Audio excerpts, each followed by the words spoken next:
일본 다카이치 사나이 총리가 대만 유사시 일본의 집단 자위권 행사 사유가 될 수 있다. 이렇게 얘기를 며칠 전에 했었죠.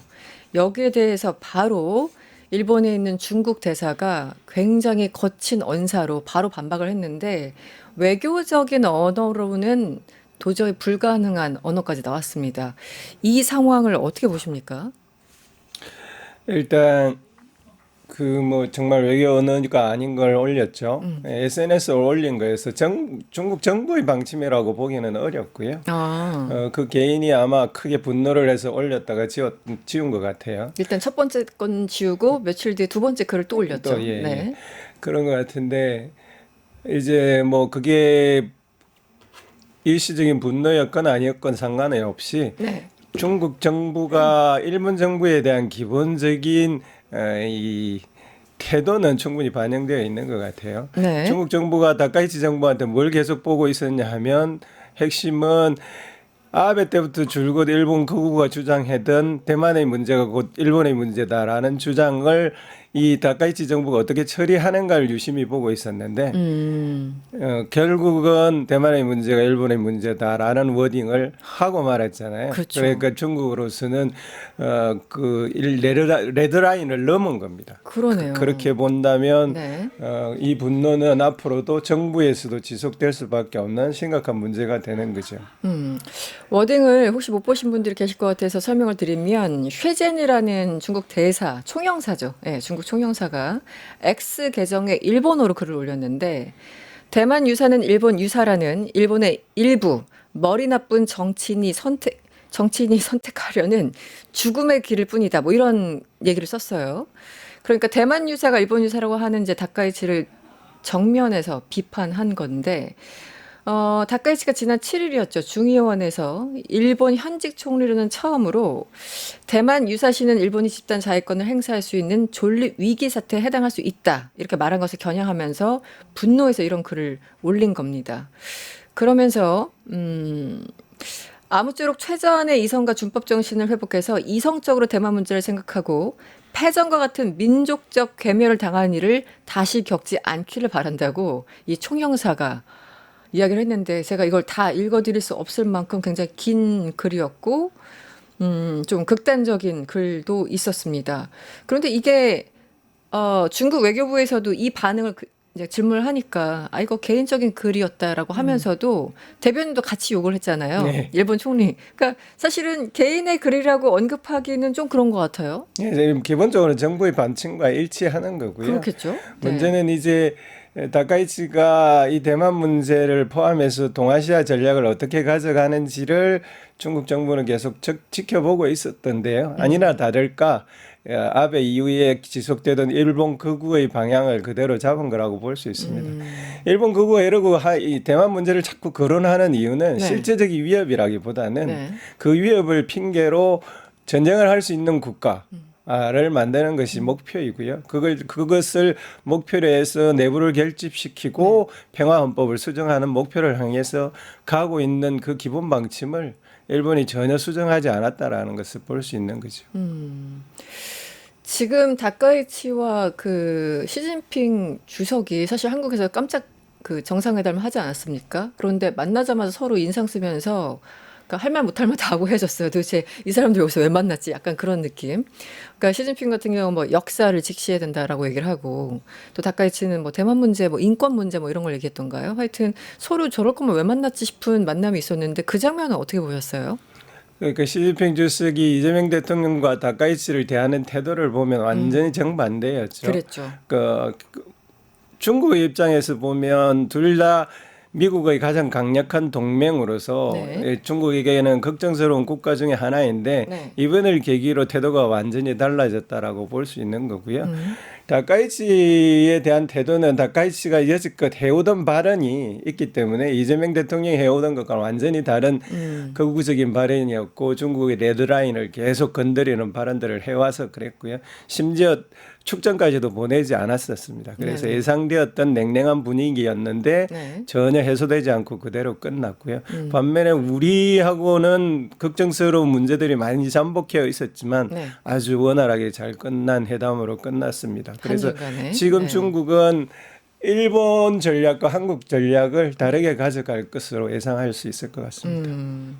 일본 전략과 한국 전략. 어쨌든 이재명 대통령도 대통령으로 당선된 이후에 뭐 혐한 시위 같은 거 다 단속해야 된다고 얘기를 하고 있고 혐오는 어떻게 뭐 정치가 될 수 없다. 발언의 어떤 표현의 자유가 될 수 없다. 뭐 이런 취지의 얘기를 했었는데 그래서 한중 간의 정상회담은 비교적 안전하게 끝냈다고 해야 될까요? 그거 조금 뒤에 이제 여쭤보도록 하고 대만 얘기가 나왔으니까 이제 이 얘기를 좀 해보죠. 미중 정상회담 얘기를 좀 먼저 여쭙고 싶은데요. 지난 8월에 트럼프가 폭스와 인터뷰에서 이런 얘기를 했어요.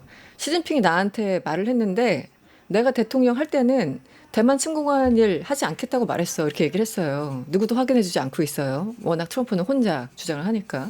그리고 이번 한국에 와서 10월 30일 이제 정상회담을 하고 집으로 워싱턴으로 돌아가시는 길에 에어포스 원에서 뭐 대만 논의 안 했다 이런 취지로 얘기하지 않았습니까? 요 상황은 어떻게 보셨어요? 대만 얘기를 정말 안 했을까? 일단은 대만 침공 이 문제는 중국이 할 것이냐라는 문제 이야기부터 해야 되는데요. 네. 정확한 시진핑의 워딩은 뭐냐 하면 할 수도 있다는 거예요. 대만이 독립을 추구할 때. 근데 그 독립을 추구할 때는 대만 그 자체만 독립을 추구할 때가 아니라 미국이 지원을 해서 대만을 독립시키려고 하는 상황이 벌어질 때 대만을 침공할 수도 있다라는 이야기를 했고요. 네. 지금 봐서는 트럼프의 판단대로 네. 중국이 27년에 대만을 침략할 가능성은 거의 없다라고 보는 것이 맞을 것 같고요.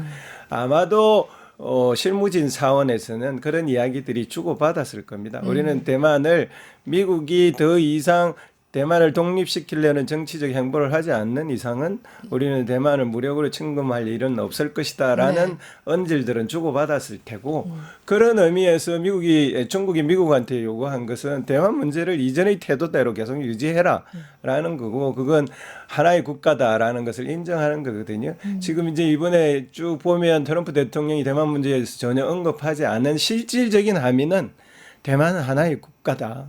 중국은 하나의 국가다라는 언급이었기 때문에 네. 서로 타협점을 잘 찾은 결과였다라고 보고 있습니다. 네.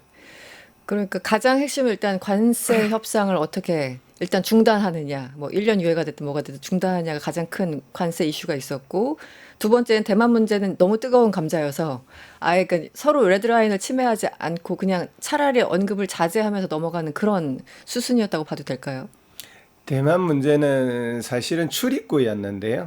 중국은 아마도 미국한테 하나의 중국이다라는 정도의 확실한 언급은 받았을 것 같고요. 네, 네. 이제 뭐 이후에 남아있는 문제는 대만의 중요한 전략 무기를 판다든지 이런 문제는 여전히 합의 안 본 채 남아있을 테고 그런 점에 있어서 대만 문제가 다시 불거질 수는 있을 겁니다.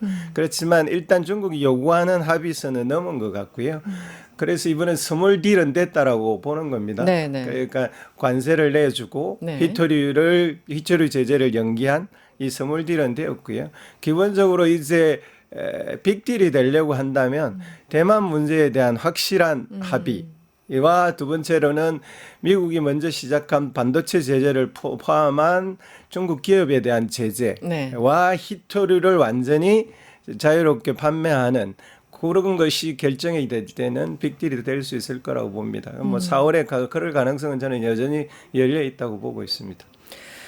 그래서 관세 더 이상 뭐 기존에 올리겠다고 한 거 다시 그 한마디로 유예하는 수순이었고 히토류 수출은 일단 좀 하겠다고 말은 한 것 같은데 실제 하느냐가 문제인 거잖아요. 히토류 수출 안 하겠다고 선언을 이제 중국이 해놓고 이번에 정상회담 이후에 그렇다면 정말 히토류를 내보낼 것인가 중국이 그 실행에 옮기고 있는 걸까요? 네, 뭐 옮기고 있는 뉴스는 나왔고요. 네, 아마도 네. 1년 동안 유예를 풀기는 할 겁니다. 1년 1년으로 기간을 정했으니까요. 그 히토류 중에서도 중히토류가 문제인데 이미 푸는 사인들이 나오고 있습니다. 그런 네. 점에 있어서는 서로 합의한 원칙들을 지켜나가고 있는 것 같아요. 미국도 관세를 내리는 작업을 해나가고 있고요. 그런 점에 있어서는 스몰 딜이 옛날 바이든 정부와 달리 협의는 하고 지켜지지 않는 상황으로 갈 것 같지는 않습니다. 오히려. 네. 네. 이번 뭐 미중 정상회담 결과 저는 제가 중국어를 잘 못해가지고 전혀 못해가지고 어쩔 수 없이 이제 영어로 된 언론을 주로 보는데 뭐 미중 정상회담은 이제 끝난 다음에 시진핑의 일방적인 승리다 이런 평가가 이제 서방 언론에는 많이 나왔던 걸로 제가 이해합니다. 뭐 BBC도 마찬가지였고 중국 관영 매체 혹은 중국 뭐 당국자 어떤 반응을 보였나요? 뭐 미국 언론하고 비슷하게 비슷한가요? 우리가 승리했다까지는 표현하지 않지만 제지를 했다라는 표현까지 하고요. 실질적으로도 이제 미국의 언론들이 시진핑의 승리라고 하는 이유는 먼저 때린 게 트럼프인데 그렇죠. 결국은 다시 철회를 할 수밖에 없었으니까 이겼다라고 표현을 하는 거고 기본적으로 그 논조에서 받아들이는데 그럼에도 불구하고 중국은 이 문제가 완전히 해결된 건 아니다. 앞으로가 더 문제다라는 기조를 유지하고 있는 것 같습니다. 이게 종전이 아니라 그냥 휴전 협정 정도의 그 맥락에서 끝났다고 하는 거잖아요. 그래봤자 1년 이후니까. 네. 그런데 1년 이후에 그것까지 갈 것도 없이 내년 4월에 또 무슨 일이 있을지도 모르고 내년 또 중간선거 앞두고 또 무슨 일이 있을지도 몰라라고 걱정하시는 분들도 계세요. 워낙 트럼프 그러니까 이제 변동성이 높은 건 아무래도 트럼프 행정부 쪽이잖아요. 중국 네. 쪽이라기보다는 어떻게 보세요? 내년 4월에 베이징에 간다고 얘기까지 나왔는데 그럴 가능성이 쉽지 않은 것은 네. 이 싸움은 사실 트럼프 일기 때부터 10년 이상 싸워온 하나의 결론이거든요. 네, 네. 그 트럼프가 다시 10년 이전으로 돌아가는 것은 저는 사실상 불가능하다고 보입니다. 미국이 할 수 있는 한 최선을 다해서 중국을 때려봤는데 굴복을 시키지 못해서 나온 타협점이어서 이 타협점 이하로 내려가기는 어려울 것 같고요. 문제는 빅딜까지 가느냐 안 가느냐라는 문제는 여전히 관건인 것 같습니다. 그 빅딜이라는 게 결국은 그 누구의 관점에서 봤을 때 빅딜이냐도 다른 거잖아요. 네. 그러니까 양쪽 다 윈윈이면 외교에서 가장 좋은 거지만 한쪽이 이만큼 가져가고 한쪽은 못 가져가고 이렇기 때문에 참 균형점을 찾는 게 참 힘든데 말씀하신 것처럼 지금 시간은 시진핑의 편인 것 같고 지금 1기 때 트럼프한테 너무 당한 거를 이제 알고 있기 때문에 뭐 콩이 됐든 뭐가 됐든 여러 가지 전략들을 다 준비해 왔던 게 시진핑이잖아요. 그래서 저기서 저런 수를 쓰면 나는 이걸로 반격해야지. 그래서 대표적인 게 이번에 대두였던 것이고요. 하나하나 그리고 뭐 기술 자립 같은 것도 계속 꾀하고 있는 것 같고 뭐 그 제조업 이쪽 공급망도 어쨌든 중국에서는 준비를 했던 것 같은데 오히려 트럼프 같은 경우는 저렇게 대책 없이 저렇게 달려들었다고? 아니 그럼 히토를 준비를 해놓던가 뭐 약간 이런 느낌이 들어요. 이거 어떻게 봐야 됩니까 이 싸움을? 그러니까 빅딜이 윈윈이 되어야 되는데 일단 경제적으로는 윈윈이 될 가능성이 많아요. 이 둘이 화해를 하면. 왜냐하면 사실은 미국이 중국을 때려서 경제적으로 이익을 본 게 거의 없거든요. 반도체, 배터리, 그다음에 이번에 대두, 히토류 전부가 미국의 약점이 되었습니다. 네, 네. 그 이유는 중국이 사실은 미국 의존도를 그 10년 사이에 대폭 낮춰놨어요. 최근에서는 네네. 전체 수출이 10% 이하까지 낮춰놨거든요. 그 10% 이하는 미국이 수입을 하지 않으면 안 되는 것들만 남아 있는 거예요.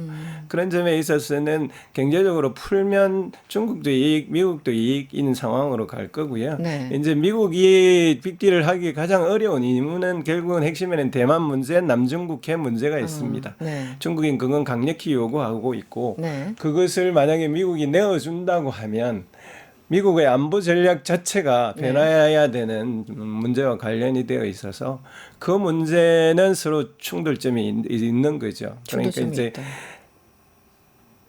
재미있는 것은 트럼프는 어쨌든 안보적으로 충돌을 가는 방향을 전환하고 있어서 그런 점에 있어서는 빅딜의 가능성이 있다라고는 볼 수 있습니다. 네.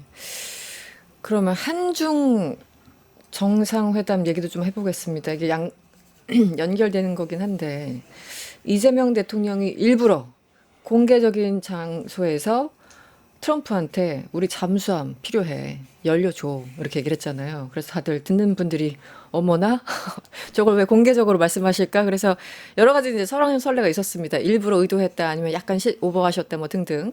그런데 교수님은 제가 어떤 다른 방송에서 듣자니 차라리 공개적인 이 자리에서 한 거 자체가 잘했고 그거 의도한 거다라고 평가를 하셨던 것 같아요. 맞죠? 네. 어차피 뒤에 가서 딴 얘기 다른 경로를 어차피 들릴 건데 뒤에서 딴소리하는 리더 보다는 앞에서 그냥 공개적으로 얘기하는 게 차라리 훨씬 더 나은 전략이었다 이렇게 보고 계시는 거죠. 예, 일단 미국한테는 여지껏 비공개적으로 요구했는데 안 됐거든요. 그러니까 공개적으로 요구하는 것은 하나의 승부였고요. 결과적으로 통했다라고 보고 있습니다. 네. 핵 잠수함을 가져야 되느냐 말아야 되느냐 그건 다른 문제이고요. 네. 어쨌든 가진다는 전제하에서는 승부수가 통한 거고 네. 중국한테는 아무도 상상 못했던 의외의 발언이었어요. 거기에 중국을 끌어들였다라는 네. 거였는데 중국이란 단어를 콕 집어서 콕 얘기했으니까. 집어서 공개적인 그것도 한미 정상회담에서 모두 발언으로 해버린 거거든요. 저희 다들 떨고 있었잖아요. 예, 여러 가지로 충격적인 네. 것이었는데 결과적으로 보면 이것도 상당히 좋은 포석이었다고 저는 봅니다. 왜냐하면 핵 잠수함을 미국과 몰래 추구한다고 하더라도 지금 정보 네트워크상 뭐 며칠이면 그렇죠. 중국이 다 알고 되는 겁니다. 그렇다면은 차라리 그것을 꺼내놓고 우리 국민한테도 앞으로 핵 잠수함 이런 방향으로 갈 거야라는 것으로 이야기해서 소위 외교의 국민 주권화라는 측면에 있어서 긍정적인 제스처였다고 보고요. 중국한테도 저는 이 사람은 어쨌든 솔직하구나. 뒤에서 무슨 일을 하지 않는구나. 네. 이런 반응을 보일 수 있는 일이어서 결과적으로 굉장히 잘한 포석이었다라고 봅니다. 이게 참 중국도 할 말이 없는 게 중국이 제일 좋아하는 단어가 내정 간섭하지 말아라, 주권 침해하지 말아라. 항상 그렇지 않습니까? 그리고 대만 문제 얘기할 때 가장 먼저 듣는 단어가 뭐 내정, 뭐 주권 이런 건데 그런 맥락에서 할 말이 없는 것도 사실이에요. 중국 측에서. 아니 우리가 북한 때문에 잠수함, 더군다나 북한도 지금 핵 추진 잠수함 혹은 SLBM 핵 잠수함 개발한다고 김정은이 직접 얘기를 했잖아요. 그런데 우리 뭐 가만히 있을 수 없지 않느냐라는 명분은 너무 완벽한 것 같고 논조가. 그래서 그랬는데 이제 강훈식 비서실장이 지난 3일 이제 브리핑을 했죠. 북한이 핵 추진 잠수함 보유를 선포한 이상 대한민국도 그에 상응하는 전력을 가져야 한다고 설명했고 중국도 설득됐다고 생각한다. 어쨌든 얘기가 좀 통했으니까 이런 말을 비서실장이 나와서 했겠죠. 어떤 설명을 잘 했을까요? 중국 측에. 두 가지 문제인데요. 네네. 이게 우리의 자주권인 건 분명합니다. 네. 그리고 중국도 이게 그냥 한국의 자주 국방이라는 측면에서 진행된다면 나쁘지 않은 선택으로 볼 가능성이 높아요. 네. 왜냐하면 우리는 미국과 철저한 동맹이고 미국의 이런 전위 부대로서 중국을 때리는데 여지껏 특히 윤석열 정부 때는 더욱더 그랬고 했기 때문에 한국이 좀 더 자주적인 국방을 해 나가는 뭔가를 해 나가는 것 전작권 해수부터 독자적인 무기 체계를 갖추는 것 자체는 중국이 나쁘지 않다라고 평가를 할 수 있습니다. 그런 점에 있어서는 그냥 좀 더 지켜보겠다라는 입장을 가지고 있는 것 같고요. 네. 문제는 이게 사실 핵잠수함 문제는 국내 문제만에 국한되지 않거든요. 우리의 자주권이라고 그렇죠. 말할 수 없는 부분이 관련돼 있어요. 네. 중국이 걱정하는 건 두 가지입니다. 하나는 이 핵잠수함 자체가 중국을 때리는 미국의 전초기지의 국가의 한국의 역할을 확대하는 거 아니냐라는 걱정이 하나 있는 거고요. 두 번째로는 한국이 핵잠을 가지게 되면 일본, 북한, 대만, 심지어 대만까지 도미노 현상을 일으킬 가능성이 충분히 있지 않느냐. 그 우려가 크죠. 예, 네. 있지 않느냐 이런 우려를 가지고 있는 건데 이제 그런 문제에 있어서 아마 우리 정부가 적극적으로 중국의 기울을 차단할 수 있는 설명을 했지 않을까. 그리고 중국 지금은 긴가민가 하지만 적극적인 무슨 반발을 불러일으키기에는 애매한 상태에 있는 것으로 보여집니다. 이게 사실은 참 아이러니한 게 노무현 대통령 때 FTA를 추진하니까 진보 세력에서 엄청나게 노통을 그때 공격했었죠. 저도 그 중에 하나였던 것 같기도 하고 잘 기억이 안 납니다만. 이번에 이제 핵 추진 잠수함 얘기를 하니까 또 일부 진보 진영에서 아니 지금 어차피 군비 경쟁이라는 게 불가피하고 너무 예민한 건데 우리가 굳이 이것까지 해야 되는 건가? 그리고 또 어떤 분은 그분은 군 출신인데 그 우리가 지금 잠수함을 운영할 수 있는 뭐 그분 이제 아주 실질적으로 뭐 능력이 있냐 있으나 마나한 있어 보이지만 사실상 쓸모가 없는 무기다라면서 또 반대하는 역시 이제 진보 진영의 목소리입니다. 이번에 그 보면서 참 이게 정치가 쉽지 않구나라는 생각을 많이 했어요. 뭐 진보 진영에서 그런 주장은 혹시 교수님은 어떻게 보세요? 그러니까 북한이 핵무기 체제를 완성하고 난 다음에서는 사실상 기존의 진보 보수의 분류는 무의미하다고 저는 보고 있습니다. 그런 점에 있어서는 전혀 새롭게 진보 담론이든 보수 담론이든 작성이 되어야 되고요.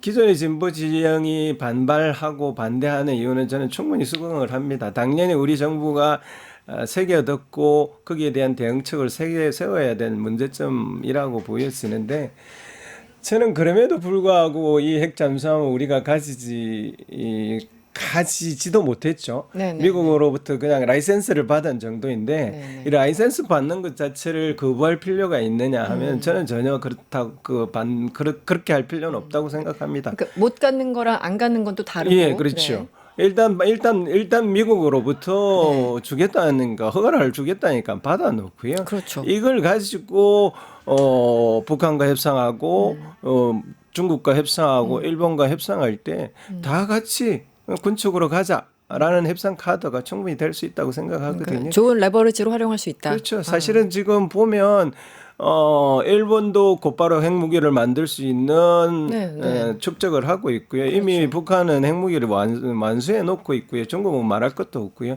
그런 상황에서 우리만 아무것도 가지지 않고 평화체제로 가자라고 하는 것은 우리의 협상의 카드를 전혀 없기 때문에 네네. 저는 이걸 하나의 협상의 카드로서 충분히 의미가 있다고 봅니다.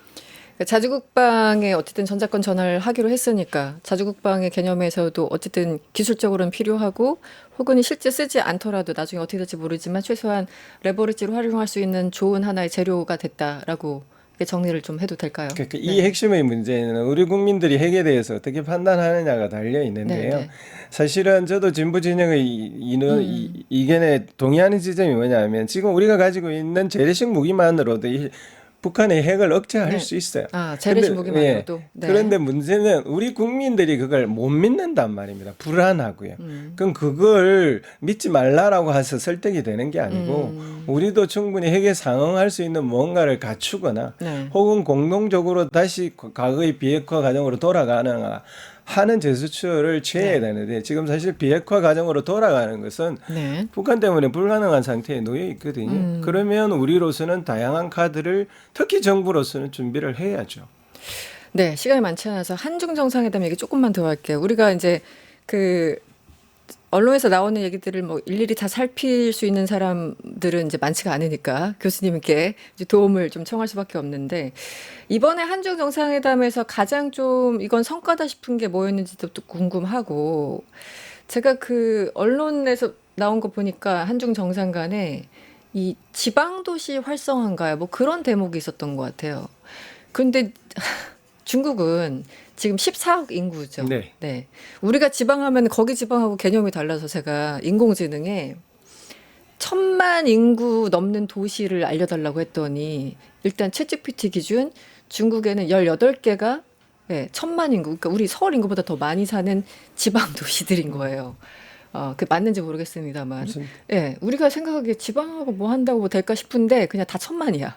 18개만 해도 예를 들면. 거기서 뭔가 이게 한학령하고도 또 연관되는 문제이기도 할 텐데 그게 상당히 좀 의미가 있는 거겠죠. 어떻게 제가 너무 과대평가하는 겁니까? 어떻게 봐야 아닙니다. 됩니까? 네. 일단 한중 정상회담의 가장 큰 성과는 상호 신뢰를 회복했다라는 거고요. 네. 그런 점에 있어서 이제 중국과 우리가 실질적인 협력을 추진할 수 있는 문을 열었다라고 볼 수 있을 것 같습니다. 근데 이제 추진할 때 뭘 넣고 어떤 방향으로 갈 것이냐 중에 하나가 지방과 지방 정부 간의 교류 혹은 협력 같은 것이 네. 제가 생각하기에도 중요한 이슈일 것 같고요. 네. 중국의 지방이라는 것은 말씀하신 대로 뭐 중칭시 같은 게 1억 2천만 명이거든요. 중칭 그래요? 1억이 넘어요? 중칭 죄송합니다. 광동성은 1억 2천만 정도 돼요. 광동성 성 하나가. 그런 성들이 있을 정도니까 네. 특히 우리도 지금 지방 경제를 어떻게 활성화시키느냐라는 문제가 중요하잖아요. 네. 근데 한중 관계를 좀 돌이켜 보면 어떤 정부가 들어서느냐에 따라 한중 관계 전체가 왔다 갔다 했단 말입니다. 그렇다면 앞으로는 뭐 대통령의 성향에 상관없이 중국과 한국이 서로 윈윈할 수 있는 경제적 틀을 만드는 것이 중요하고 네. 그렇다면 중국도 마찬가지고 우리도 마찬가지고 지방과 지방 간에 뭔가 적합한 아이템을 개발을 해서 교류를 하는 것은 앞으로 한중 관계를 발전시키는 데 가장 중요한 틀이 되어야 된다고 보고 있습니다. 그런 점에 있어서 지금 활성화될 계기를 찾은 것 같고요. 네. 각 지방마다 독특한 아이템들이 있거든요. 그런 것들을 우리 지방과 교류를 하면 될 것 같습니다. 네. 한 2분 정도 남았는데요. 마지막 질문입니다. 사실 이 질문을 많이 좀 드리고 싶은데 시간이 없네요. 우리나라 국내에서 이 협중 정서가 뭐 반중하다가 이제는 협중까지 갔죠. 저 불과 한 2년? 그러니까 그 전까지만 해도 그렇게 많이 못 느꼈던데, 뭐 댓글 같은 걸 보면은 어떤 방송이든 중국 관련해서 뉴스가 나면 그 댓글에 달리는 게 굉장히 유사한 내용들이 굉장히 범벅이 돼 있어요. 그런데 그전에는 그렇게까지 못 느꼈는데 최근 제 느낌으로 한 1, 2년 사이 같습니다. 그리고 최근에는 더 심해졌죠. 이제는 국힘 의원들까지 가담하고 있지 않습니까? 교수님이 느끼시기에 이 반중 협중 정서라는 게 뭐 만들어진 걸 수도 있고 아닐 수도 있고 언제부터 왜 시작됐고 지금 왜 이렇게 심각해졌다고 보시는지 혹시 좀 분석을 해주시면 어떨까요? 중국이든 미국이든 네, 우리나라 국민이 해야 될 제일 첫 번째 태도는 네, 감정으로 대하면 안 돼요. 네. 그들은 강대국이기 때문에 우리는 철저하게 합리적이고 이성적인 판단으로 실질적인 대책을 마련을 해야 됩니다. 네. 그런 점에 있어서 지금 현중은 전혀 다른 우리의 국익과 국익에는 전혀 도움이 안 되는 행보가 되고 있는 거고요. 저는 오히려 이 계기가 잘 되었다고 봅니다. 지금까지 막연하게 반중 감정이라고 불리는 감정의 상태가 굉장히 안 좋은 상태가 남아 있었는데 그것이 이제 지금 현중은 구체적으로 특정한 집단이 조직과 돈을 동원해서 만들어내고 있는 거거든요. 네, 그런 것 같아요. 그걸 계기로 우리는 좀 더 실질적으로 감정 차원에서 중국을 보는 것을 넘어서서 실질적으로 우리가 그럼 중국을 어떻게 봐야 되느냐 이런 문제로 가는 하나의 계기가 될 수 있다라고 봅니다. 아니 그러니까 2016년 사드 사태 때는 저도 진짜 중국하고는 뭘 상종을 못하겠다 이런 생각을 했었거든요. 네. 사드 사태 때 너무 심하게 했잖아요. 솔직히 우리 기업들도 그렇고 얼마나 고생했습니까 거기서 롯데마트인가요? 뭐 그냥 그 도망치듯 나오고 막 이런 상황을 보면서 반중 정서가 있었던 건 사실이에요. 하지만 그 이후에 조금 누그러졌죠. 그런데 이제 약간 누그러지다가 다시 올라왔는데 이건 반중이 아니라 협중까지 가버린 거죠. 그러니까 약간 좀 극단적으로 이건 누가 제조한 게 아닌가 싶은 정도의 감정들인데 뭔가 이식된 감정들이 아닌가라는 생각마저 드는데 이 뭐 막을 방법이 있을까요? 결국은 어려운 질문입니다. 현중이라는 네네. 조직이 먹고 사는 것은 막연한 반중 감정을 이용하는 겁니다.